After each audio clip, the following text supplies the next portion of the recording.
তিন জনপ্রিয় নায়িকা একসাথে ফিরছেন ছোট পর্দায়, শুরু হয়েছে জল্পনা।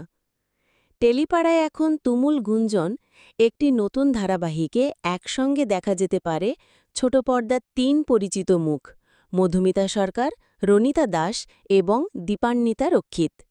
তিনজনেই দীর্ঘদিন ধরে ধারাবাহিকের জগৎ থেকে দূরে, তবে এবার হয়তো সেই বিরতিতে ইতি পড়তে চলেছে। মধুমিতা শেষ অভিনয় করেছিলেন ২০১৮ সালের হিট ধারাবাহিক কুসুমদলাতে। রনিতা দাসকে শেষ দেখা গেছে ২০১১ সালের জনপ্রিয় ধারাবাহিক ইষ্টি কুটুমে। দীপান্বিতা রক্ষিতের যাত্রা শুরু হয়েছিল ২০২২ সালে খুকুমনি হোম ডেলিভারি ধারাবাহিক দিয়ে, যা প্রথম ধারাবাহিকেই তাকে এনে দেয় বিপুল জনপ্রিয়তা। পরে তিনি ডান্স ডান্স জুনিয়রের বিচারক হিসেবে টিভিতে ছিলেন, তবে ধারাবাহিকে আর দেখা যায়নি। তবে এখন খবর, স্টার জলসার জন্য নির্মিতব্য একটি নতুন ধারাবাহিকে এই তিন অভিনেত্রীই লুক টেস্ট দিয়েছেন। ধারাবাহিকটি নির্মাণ করছেন প্রখ্যাত চিত্রনাট্যকার লীনা গঙ্গোপাধ্যায়।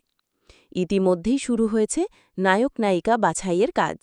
জানা যাচ্ছে, মধুমিতা ও রনিতা দুজনেই এর আগে লীনার ধারাবাহিকে কাজ করেছেন।